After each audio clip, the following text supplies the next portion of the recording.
Assalamualaikum warahmatullahi wabarakatuh. Hai teman-teman, nama saya Sonia. Pada video ini, saya bersama rekan saya atas nama Hilma akan membahas materi teori permintaan Islam.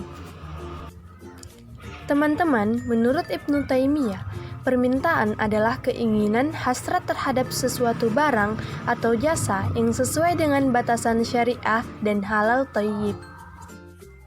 Adapun konsep yang digunakan dalam teori permintaan perspektif Islam ialah ketika menilai atau menentukan komoditi, barang atau jasa bahwa tidak semua bisa digunakan atau dikonsumsi. Alasannya karena kita harus bisa membedakan antara komoditi, barang atau jasa yang halal dan haram. Selanjutnya, faktor-faktor permintaan. Yang pertama, harga barang yang bersangkutan. Yang kedua, harga barang yang terkait. Yang ketiga, pendapatan konsumen. Yang keempat, ekspektasi atau pengharapan. Adapun yang kelima atau yang terakhir yaitu maslahah. Oke teman-teman, selanjutnya permintaan terhadap barang halal.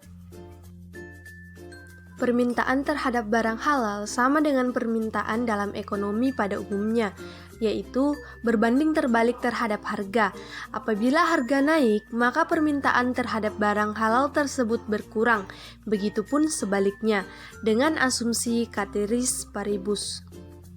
Assalamualaikum warahmatullahi wabarakatuh. Di sini saya akan menjelaskan tentang permintaan barang halal dan dalam pilihan halal haram.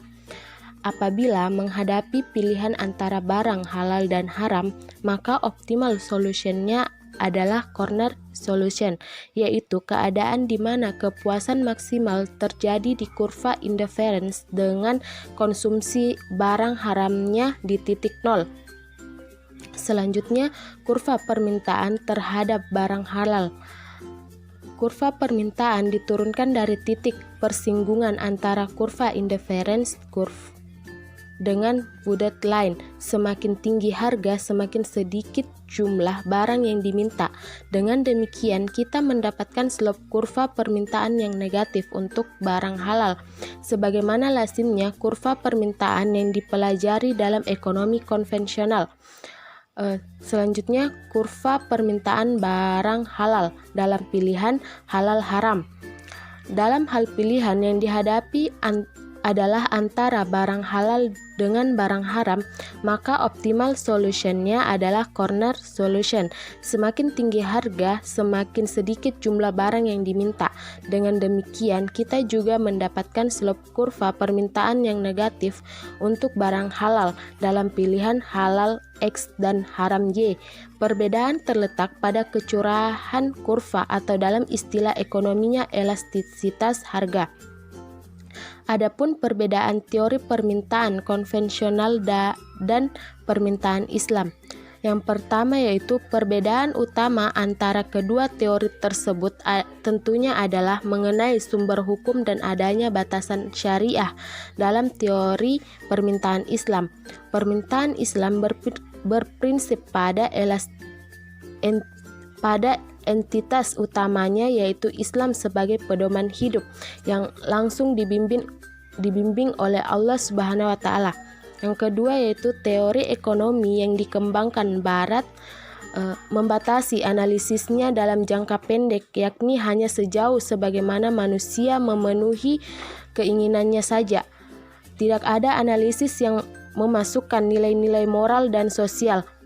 Analisis hanya dibatasi pada variabel-variabel pasar semata seperti harga, pendapatan, dan sebagainya. Selanjutnya, konsep permintaan dalam Islam menilai suatu komoditi tidak semuanya bisa untuk dikonsumsi.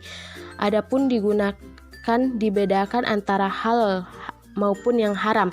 Sedangkan dalam permintaan konvensional, semua komoditi dinilai sama, bisa dikonsumsi atau digunakan. Sekian dari saya, selebihnya akan dilanjutkan oleh saudari Sonia. Oke, saya lanjutkan. Jadi perbedaan yang keempat yaitu dalam motif permintaan Islam menekankan pada tingkat kebutuhan konsumen terhadap barang tersebut, sedangkan motif permintaan konvensional lebih didominasi oleh nilai-nilai kepuasan atau interest. Konvensional menilai bahwa egoisme merupakan nilai yang konsisten dalam mempengaruhi seluruh aktivitas manusia. Selanjutnya yang kelima, permintaan Islam bertujuan mendapatkan kesejahteraan atau kemenangan akhirat atau falah sebagai turunan dari keyakinan bahwa ada kehidupan yang abadi setelah kematian, yaitu kehidupan akhirat, sehingga anggaran yang ada harus disisihkan sebagai bekal untuk kehidupan akhirat. Oke teman-teman, itulah materi yang kami sampaikan. Semoga bermanfaat dan segala kekurangan ataupun kesalahan mohon dimaafkan. Wassalamualaikum warahmatullahi wabarakatuh.